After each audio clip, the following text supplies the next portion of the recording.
In 1945, World War II ended. Millions celebrated across the globe, but in the dense jungles of the Philippines, one man didn't know. While the world erupted in celebration, a lone figure stood silent in the darkness, unaware that victory had already been declared. For 29 years, Hiroo Onoda remained at war, with an enemy that had already surrendered, fighting a battle that was already lost. While millions danced in the streets of Tokyo, one soldier remained trapped in a nightmare that would last nearly 3 decades. He was defending a homeland that had moved on without him, unaware of the future that was being built beyond his jungle prison. Separated from the world by more than just jungle. Separated by time itself, by ignorance, by an impossible devotion to duty. Hiroo Onoda was born in 1922 in Wakayama, Japan. He was an ordinary man living in an extraordinary time. In a peaceful Japanese village, a boy was born who would one day become frozen in history, a living monument to an age long forgotten. When the Pacific War began, Onoda was drafted into the Imperial Japanese Army. He became an intelligence officer trained in guerrilla tactics and the code of the samurai. The military machine had selected him, the army had shaped him, and duty, absolute, unquestionable duty, would define the rest of his life. In 1944, Onoda was sent to Lubang Island in the Philippines as part of a special intelligence unit. His mission was clear: resist American invasion, hold the island, never surrender. The island awaited him. The jungle would become his world, and the orders he received that day would chain him to that island for the next 30 years. When American forces landed on Lubang in February 1945, Onoda and his unit retreated into the jungle. For months they fought. They raided supply lines. They ambushed patrols. The island erupted in violence. Soldiers fell. Buildings burned, and Onoda made a choice that would echo through the next 3 decades. He ran into the jungle and refused to come out. They lived off the land. They built hidden camps. They survived by avoiding detection and striking when the enemy was unprepared. With each step deeper into the jungle, Onoda left the world behind. The trees grew thicker, the sounds of war faded, and reality itself began to distort. By August 1945, only 4 soldiers remained: Onoda and 3 others. They were the last defenders of an island no one remembered, fighting for a cause they no longer understood. They sat together in the darkness, these 4 men who had become brothers in isolation. None of them knew that the war they were fighting had already ended. On August 6th, the atomic bomb fell on Hiroshima. On August 9th, another destroyed Nagasaki. The world changed forever in those 2 moments. Entire cities vanished in nuclear fire. Japan's fate was sealed in 2 catastrophic seconds. But Onoda, hidden in the jungle, heard nothing. He knew nothing. On August 15, 1945, Emperor Hirohito announced Japan's surrender on the radio. Millions heard those words. The war was over. The emperor's voice crackled across the airwaves, releasing a nation from war. But in the jungle, one soldier never heard those words. For him, the war would continue. Onoda and his remaining men survived by stealing from local Filipino farmers. They raided crops, took supplies, and lived as ghosts in the jungle. Night after night, they crept from the jungle to steal food from villages. The locals began to fear them, these phantom soldiers who refused to die, who refused to surrender. The villages around Lubang lived in constant fear. Crops disappeared.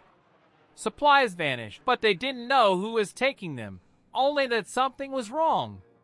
The people of Lubang suffered silently, their livelihoods threatened by an enemy they couldn't see. They had no idea they were feeding a ghost from a war that was already over. In 1950, one of his soldiers, Shoichi Shimada, walked out of the jungle and surrendered. He tried to convince Onoda that the war was over. Shimada broke. 5 years of isolation had fractured his mind. He emerged into the light, desperately trying to tell his commanding officer the truth. But Onoda refused to listen. Teen suspicious expression, refusing to believe, internal conflict visible, black and white portrait, psychological tension. Onoda's mind rejected the truth. How could the war be over? His orders said never to surrender. His emperor would never accept defeat. Shimada must be. Years passed. 5 years. 10 years. 15. 20. Time moved differently in the jungle, marked only by seasons, by the changing weather, by the slow aging of his body. The jungle seasons cycled endlessly. Rain came and went. Sun rose and set, and Onoda aged year after year, unaware that the world outside was transforming into something unrecognizable. By 1954, another soldier, Masashi Ito, was killed in a senseless skirmish with Filipino forces. The death was pointless, for a war that had already ended. Another comrade fell. Another unnecessary death in a war that no longer existed. Onoda buried him in the jungle and continued his vigil, still convinced that victory was possible. Onoda and Corporal Shoichi Kozuka grew older together in the jungle. They spoke of home. They spoke of families they hadn't seen in decades. Two men, bound by duty and isolation, shared a prison of their own making. They aged together, not knowing that the war they were fighting existed only in their minds. In 1972, Kozuka was killed in a firefight with Filipino soldiers. He was shot while trying to steal supplies from a local village. Kozuka fell. Onoda's last brother in arms was gone. And with him died the final connection Onoda had to another human being who understood his mission. Onoda buried his last comrade alone in the jungle. He was now truly isolated, the only remaining soldier of an army that no longer existed. He dug alone in the rain. He spoke the funeral words alone. And when it was finished, he stood in the darkness, completely and utterly alone for the first time in 30 years. For 2 more years, Onoda survived alone. One man, one mission, one belief that refused to break. He aged in the jungle like a man cursed by the gods. His body weathered, his uniform decayed, but his mind remained locked in 1945, unable to accept what the rest of the world had accepted. While Onoda fought in the jungle, the Korean War began in 1950. Millions died in a conflict he knew nothing about. A new war erupted on the continent. A new enemy emerged. A new generation of soldiers fought. But Onoda, still trapped in the jungles of the Philippines, remained blissfully unaware. In 1962, the Cuban Missile Crisis brought the world to the brink of nuclear annihilation. Civilization held its breath. The world trembled on the edge of nuclear apocalypse. But Onoda, in his jungle hideaway, felt nothing. He didn't know that human extinction was moments away. The Vietnam War escalated in the 1960s. American soldiers fought in jungles, just like Onoda fought, yet completely unaware of each other's existence. Another jungle war raged nearby. Modern soldiers fought with modern weapons, but Onoda, a ghost from an older war, remained invisible to them, fighting with tactics from a generation past. In 1963, President Kennedy was assassinated. The world mourned, but Onoda didn't know. A president fell. A nation grieved.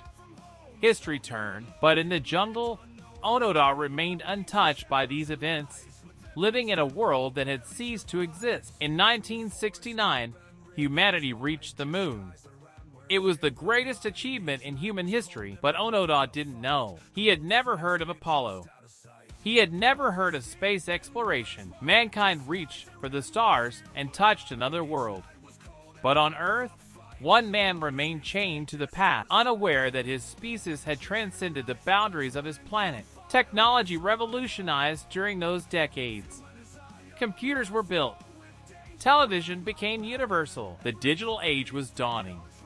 While machines learned to think, while humanity connected through invisible waves, Onoda remained untouched by progress.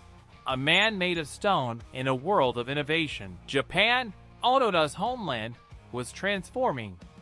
The Shinkansen bullet train revolutionized transportation. Japan became a symbol of modernity and progress. His country raced forward at bullet train speed. But Onoda remained in the jungle, running in place, fighting a war that existed only in the past. Japanese cars dominated world markets. Japanese electronics became synonymous with quality. Japan rose to become the second largest economy in the world. His nation had become a superpower. Factories hummed with productivity. The future was being built. And Onoda, the son of that nation, remained trapped in its past. Fashion changed. Music evolved. Culture shifted. The world became connected in ways that would have seemed impossible in 1945. Generations were born and grew up in a world Onoda had never seen. Children became adults, parents became grandparents, and Onoda remained unchanged, forever 30 years old in his mind. In 1974, something extraordinary happened. A young Japanese explorer named Norio Suzuki was traveling through the Philippines, searching for Japanese soldiers who might still be hiding. Fate sent an explorer into the jungle. A young man with a dream to find a living ghost. Neither Suzuki nor Onoda knew that their meeting would change everything. Against all odds, Suzuki made contact with Onoda. When they met, Onoda was shocked. For the first time in 29 years, another human being from the outside world had found him. Out of the green chaos, a connection formed. Suzuki saw a man who looked like a creature of the jungle. Onoda saw a man he didn't recognize. Speaking of a world he couldn't comprehend, Suzuki told him everything. The war was over. Japan had surrendered. 30 years had passed. The world had changed beyond recognition. The information hit Onoda like a physical blow. Was it possible? Could it be true? 30 years of his life wasted. 30 years of sacrifice, meaningless. 30 years of isolation, unnecessary. But Onoda wouldn't surrender to a civilian. He needed official military orders. Suzuki returned to Japan and contacted the military. They tracked down Onoda's former commanding officer. A helicopter descended from the sky. A soldier in a modern uniform stepped out. The old army had sent a representative to release one of its last remaining soldiers. On March 9, 1974, Major Yoshimi Taniguchi arrived at the jungle. He carried Onoda's original deployment orders and a new order: stand down. The war is over. An old officer met an old soldier in the jungle. In that moment, duty was finally released. The burden that had crushed Onoda for 30 years was lifted. Hearing this from his commanding officer, Onoda finally accepted reality. The chain that had bound him for 29 years was broken. The words broke through the wall of denial. For the first time in 3 decades, Onoda allowed himself to believe the truth. The war was truly over. He could finally stop fighting. He emerged from the jungle after 29 years of isolation. He was 52 years old. He wore the tattered remains of his 1945 uniform. From the green darkness, a figure emerged. A ghost became flesh. A soldier from the past stepped into the present. The jungle released him at last. When Onoda walked out of the jungle, the world was astonished. Here was a living relic of World War II standing beside modern soldiers. 2 eras colliding in a single moment.